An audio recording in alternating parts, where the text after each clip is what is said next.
Ito yung latest na model nila, which is yung Dieboom na Cyberbug. So unbox natin siya guys para makita natin nasa loob.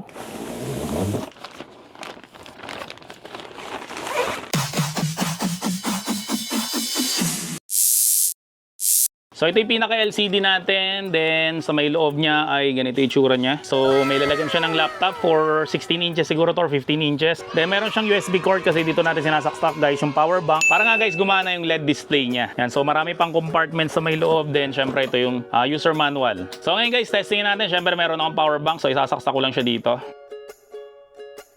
Yan, so nag-start ka agad siya. Ang ginaganda nito guys, kaysa doon sa may Dieboom na S, no, kasi ito ay 64 by 64 pixel.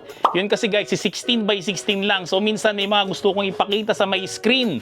May mga gusto kong i-flex sa may screen, eh hindi ko magawa kasi nga guys, masyadong kaunti yung pixel niya. Naglagay ako doon ng image, lalo yung logo namin or yung mukha ko dito, eh hindi na siya halata. Hindi ka mukha nito guys, 64 by 64 pixel. Sobrang detalyado guys ng kanyang LCD screen. Ang gagawin ko lang guys, dito sa may cellphone ko, syempre open ko lang yung Dieboom na app. Yan, ito. Tapos add device. Yan, so madidetect niya na kaagad yung Cyberbug. So itatap ko lang yung Cyberbug para mag-connect siya. Then pair. Yan, so connected na siya ngayon guys. Tapos ang gagawin natin, syempre maghahanap tayo dito ng i-display natin. So guys, hinahanap ko lang yung 64 by 64 na art. Yan, so try natin siyang ilagay dito. So mas detalyado talaga siya guys kaysa dun sa may 16 by 16 pixel. So maganda rin dito guys, no? Pwede kang gumawa ng sarili mong art. Yan, so sa may cellphone ko, tingnan nyo to magdo-drawing ako. Halimbawa, lalagay ko dito is test.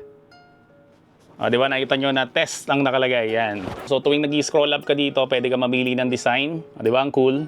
Yan. So yung mga 16 by 16 pixel guys, no, kaya niya rin siya yung display. So marami ka guys magiging option. Di ka mukha guys nung mas maliit na ganito, no. 16 by 16 lang ang kaya niya.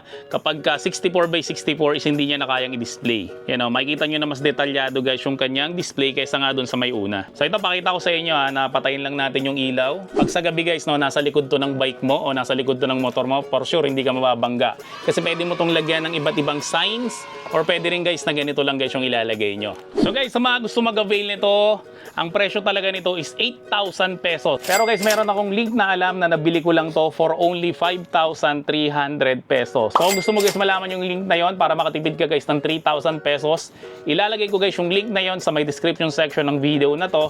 At make sure lang guys na yung link na yun ay i-click mo para siguradong 5,300 pesos mo lang ito mabili.